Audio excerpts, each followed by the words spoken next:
Bismillahirrahmanirrahim. Assalamu alaikum. Students, hope you fine by grace of Almighty Allah. Welcome to my channel Bio 910, and today we will continue the next topic, natural propagation of plants and the methods of natural propagation. First of all, you need to understand that what is natural propagation.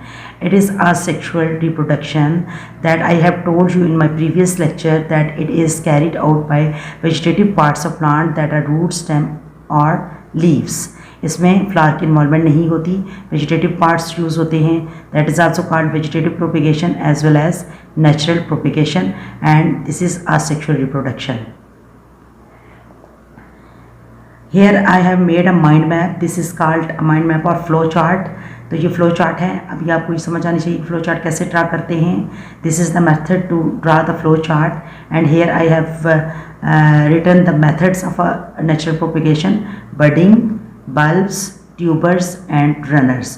Now we will go into detail of them one by one.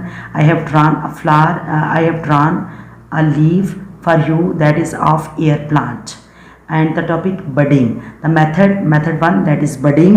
In budding, juicy leaf plants like air plant have buds at the margin of their leaves. ये इसका leaf है और इसके margin पर ये छोटे छोटे birds हैं. Each bud develops into a new plant. Air plant is also called ज़ख्मे हयात. इसको ज़ख्मे हयात भी कहा जाता है. और ये मेथड बहुत सिंपल है. इसमें क्या है कि इसके लीफ के एजेस पर आपके पास छोटे छोटे बर्ड्स हैं, and from that birds new plant will be grown. So this type of propagation is carried out by leaves. That's why it is called natural propagation or vegetative propagation, and the method is budding.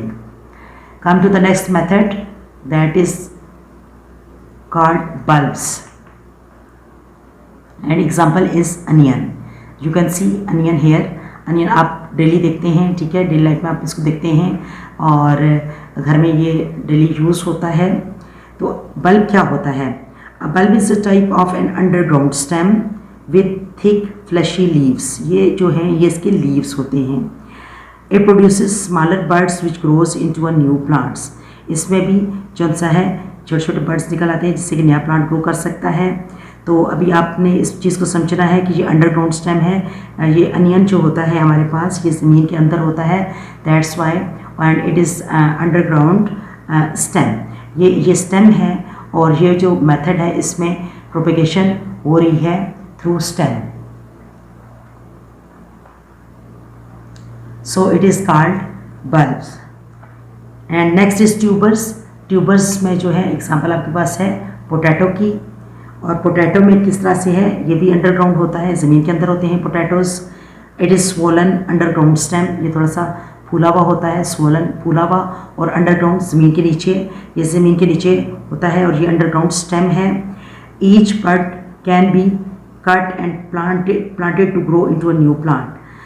तो इसके ऊपर ये छोटे छोटे जो सा है birds होते हैं, जहाँ से अगर हम उस पीस को काट कर सॉइल के अंदर लगा दें तो हम न्यू पोटैटोज़ जो हैं वो ग्रो कर सकते हैं. तो चूँकि ये जो प्रोसेस है that is also involving the propagation from stem. So it is also the method of natural propagation or vegetative propagation, because the vegetative part that is called stem is used to grow new plants. And the last method, that is called runners, and the example is strawberry. You can see strawberry here, and it is its leaves, and this type of plant is called runner.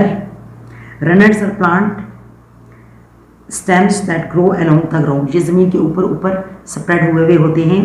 New strawberry plants grow from the buds along the runners of the parent plant, strawberry parent plant. तो ये parent plants हैं, ये जो नए leaves हैं, और ये जो नए इसके हमारे पास ये स्टेम इसका स्प्रेड हुआ होता है ग्राउंड पर. इस रनर से नए प्लांट्स जो हैं वो ग्रो करते हैं. आप ये देखें ये रनर है और इससे ये न्यू प्लांट ग्रो कर रहा है.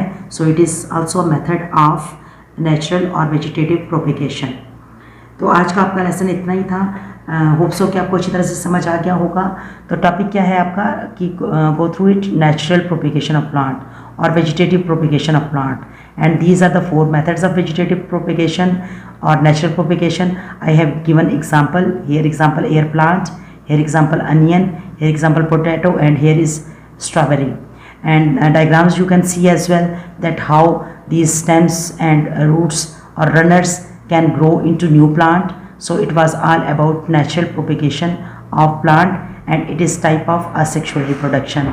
That's all. Thank you, stay blessed, and don't forget to subscribe the channel for more upcoming videos related to your lesson.